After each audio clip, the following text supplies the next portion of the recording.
Et il est en train de progresser. Je trouve que le Mariano d'aujourd'hui, il est bien meilleur que celui du mois d'août. Mais est-ce qu'il a le niveau suffisant pour être tout le temps bon? Bah, la réponse est non. On va reprendre ce débat dans quelques minutes avec la rubrique Tête à claque. Alors, il y a eu un match, évidemment, à l'intérieur du Parc OL, et puis il y a eu un match aussi un peu à l'extérieur. Regardez quelques images qui nous sont parvenues. Ça, c'était avant la rencontre. Chasse au lapin avec voilà, un peu de confusion. Vous voyez de la fumée, on pense qu'il y a un fumigène qui a été craqué. Pour l'instant, on ne sait pas si c'est les supporters moscovites qui sont à l'origine du départ de ces embrouilles ou si c'est plutôt les supporters de l'Olympique Lyonnais. On découvre ça. On a Pierre Niguet qui est au Parc OL. Alors, est-ce que vous avez récupéré peut-être quelques informations sur ce qu'on découvre, les images comme ça? On a du mal à leur donner du sens. Pierre? Oui, alors écoutez, aux alentours de 20h15, effectivement, quelques heures aux alentours du Parc OL. Encore une fois, je précise, parce qu'on a souvent les images de ce qui s'est passé avec Beşiktaş, on était loin de ce qui s'était passé. Surtout que là, la police nationale a tweeté que c'était 100 à 150 supporters lyonnais qui ont délibérément agressé des membres de la BAC, de la brigade anticriminelle. 5 policiers ont été blessés ce soir. Donc, pour le moment, de ce que l'on sait, de ce que l'on a lu, ce sont des supporters lyonnais qui se sont affrontés des forces de l'ordre. Il n'y a pas eu de souci de ce que l'on sait avec les supporters russes. En tout cas, les 400 à 500 supporters russes dans le parquage visiteur n'ont pas eu de souci pendant la rencontre. De ce qu'on a vu pendant les 90 minutes, il n'y a pas eu de heurts entre supporters lyonnais et supporters moscovites ce soir dans le stade.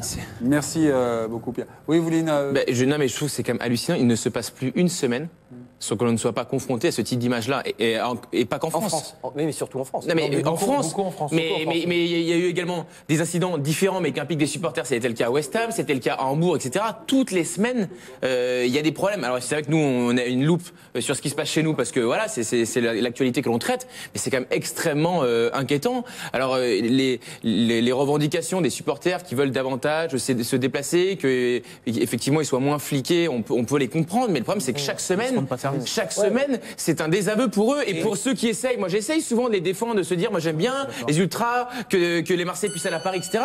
Mais il y a tout le temps des problèmes, enfin c'est fou quoi. Ce soir, la commission de discipline s'est réunie, c'est Lille, voilà. C'est normal. Et à Lille, donc, il y a un huis clos qui est prononcé. Pour l'instant, huis clos total pour le stade Pierre-Mauroy, à titre conservatoire, donc en attendant évidemment l'enquête. La référence est évidemment le match du samedi soir, juste à la fin du match Lille-Montpellier.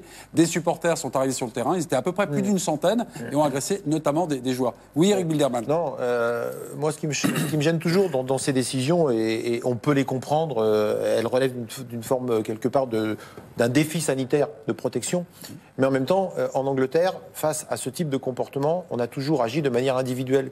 C'est-à-dire que ce sont les spotters, ce sont les images qui font qu'à un moment donné, vous arrêtez 5, 10, 15, 50, vous allez les chercher chez eux et vous les condamnez sur le plan judiciaire, mais également sur le plan sportif. C'est-à-dire que souvent, il y a des interdictions à vie, mais ces gars-là, ils vont en tôle. Interdiction à vie, alors attention, à chaque fois qu'on a ce débat-là, et j'ai appris ça cette semaine, parce que parfois on dit des choses, interdiction à vie, c'est une peine qui n'existe pas en France. L'interdiction donc de stade, c'est au maximum 5 ans. On est d'accord. Mais toute loi, on pourrait la créer, mais en tout cas, ça n'existe pas. Toute loi peut être changée. C'est-à-dire que les Anglais, quand il y a eu des morts liées au hooliganisme, ils ont changé les lois. Bien sûr. Et quand à 6h du matin, ils viennent vous sonner chez vous et qui vous défoncent la porte, c'est pas pour vous mettre juste une interdiction de stade. Donc à un moment donné, moi, plus que le huis clos, moi je voudrais que les 50, les 100 gars qui étaient chopés, ils soient pris individuellement.